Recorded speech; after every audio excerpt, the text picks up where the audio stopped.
This is day 55 in the Israel-Hamas War, and I'm Yair Pinto, reporting to you from Israel.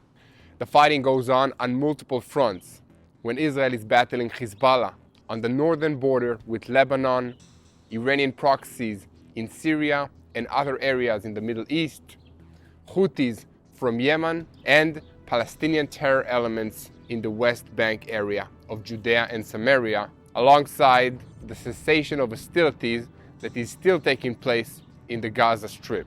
Yesterday, Hamas released additional 10 Israeli hostages back to their loved ones in Israel. And these are their names.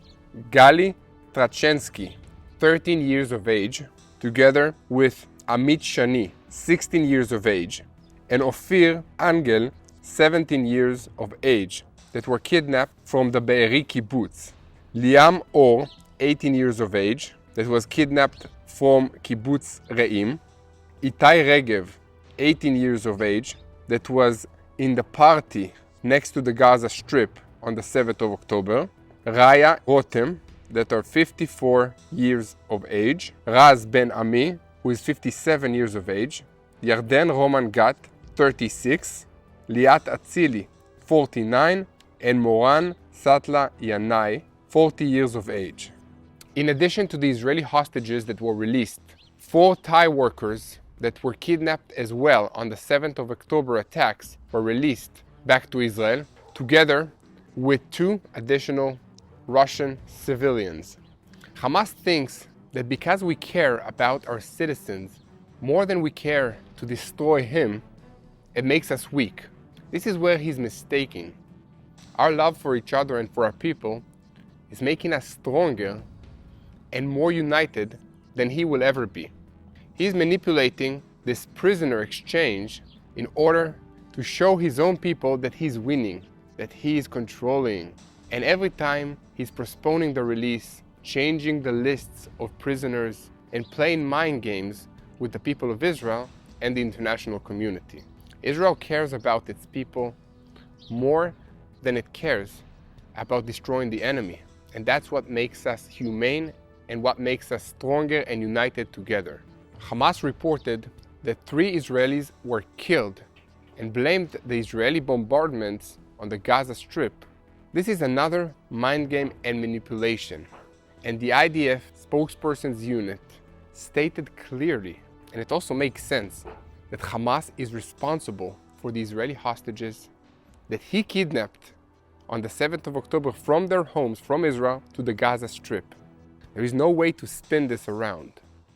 Hamas is a terror organization, and we can't even believe what he's saying about these people. We don't know if he even knows where they're being kept, somewhere in the Gaza Strip. This is a terrible situation for the families of the hostages, so we need to continue and praying for them, that God will comfort them and that their loved ones will be found and returned home. Israel is outraged at the fact that international humanitarian organizations are not speaking out against the terrible sexual assaults that took place on the 7th of October against Israeli women that were brutally raped by Hamas terrorists, some of them minutes before they were murdered, and others before they were taken hostage back in the Gaza Strip. This is terrible and outrageous. But in the past 24 hours, Antonio Guterres, the US Secretary General, issued a statement condemning these acts of terror, claiming that they are not acceptable and that they should be investigated. I want to point out to one specific hostage that was released in the past 24 hours. Her name is Rimon Hirsch, and she's a hero. Hamas is forcing the hostages to smile and wave at them after being released from captivity of more than 50 days.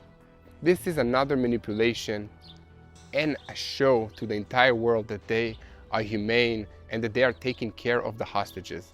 Rimon Hirsch refused to smile and to wave at the Hamas terrorists and frowned at them when they released her, hugged her fellow civilian Israeli, and walked back to their family, back to Israel.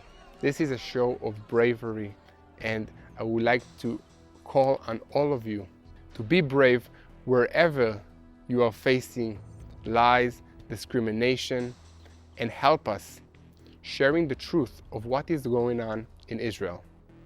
Supporting Israel is not the cool thing in most places around the world, but it's the truth, and we need help in sharing the truth.